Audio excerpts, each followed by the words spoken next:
This is the sad story of Mr. Bump. The trouble was that Mr. Bump just could not help having little accidents. If there was something for Mr. Bump to bump into, he'd bump into it all right. For instance, if you were to see Mr. Bump walking down the street in your town, and if there happened to be something to bump into down that street, then you know what would happen, don't you? Bump! Mr. Bump was just the same at home. He lived in an extremely nice home. But even there, he couldn't help having those little accidents.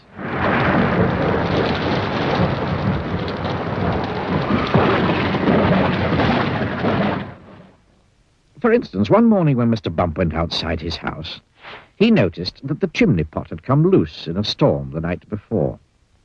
I must fix that before it falls off, thought Mr. Bump to himself. And he hurried off to his garden shed to fetch a ladder.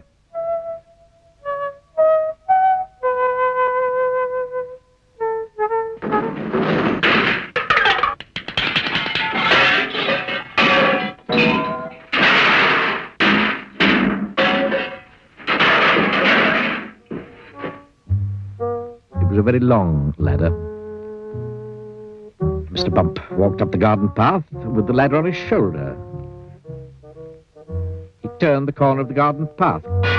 Crash went the living room window. Oh, dear, thought Mr. Bump. And he turned to see what had happened. Crash went the kitchen window behind him. Oh, dear, thought Mr. Bump again. And he rested the ladder against the wall of the house so that he could climb up onto the roof to mend the chimney pot. Crash went the bedroom window. So you can see how Mr. Bump had his little accidents. Mr. Bump had had many jobs, but somehow they never seemed to last very long. As soon as anything got lost, or broken, or splintered, chipped, or snapped, or cracked, or torn, or burst, or wrenched, or crunched, or split, or slit. Guess who got the blame? For instance, when Mr. Bump worked on a farm.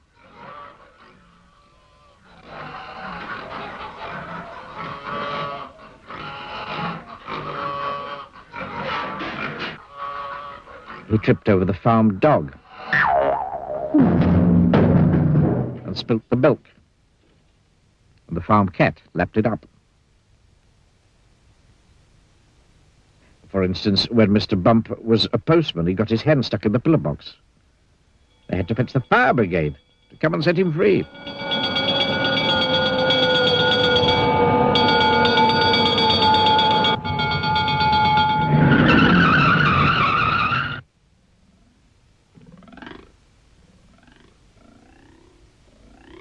For instance, when Mr. Bump was a carpenter, he found that when he was hammering nails, he hammered his thumb most of the time, and the nail hardly at all.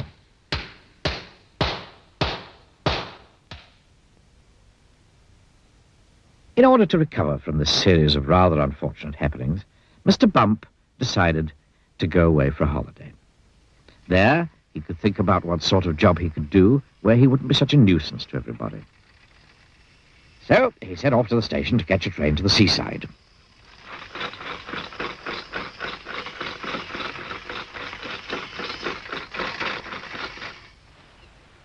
While Mr. Bump was on holiday, several things happened. For instance, he fell off a boat into the sea, and the lifeboat had to come and rescue him. For instance, one day when he was quietly walking along the beach, minding his own business, he got his foot stuck in a bucket. And as he couldn't get it off, he had to hop round with it on his foot for hours. And as he hopped along the beach, he hopped straight into a large hole that somebody had dug. And he had to stay there all night because he couldn't climb out on his own. However, despite all these little accidents, Mr. Bump enjoyed his holiday. And while he was there, he had a splendid idea about what sort of a job he should do. It was quite the best idea Mr. Bump had ever had. An absolutely splendid idea.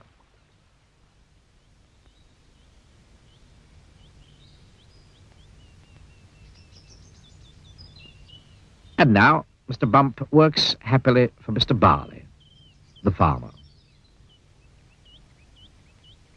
Mr. Barley has rather a large apple orchard on his farm, and that's where Mr. Bump works. Mr. Bump's job is picking apples. But he doesn't use a ladder to climb up the tree to pick the apples, like other apple pickers. Oh, no. No, Mr. Bump has a much better way of picking apples than that. He just walks about. And before long, Mr. Bump, being Mr. Bump, walks into a tree. Down falls an apple, and Mr. Bump catches it. This makes the job of picking apples much easier. Mr. Bump is very pleased about his new job, and Mr. Barley is very pleased about his new apple picker.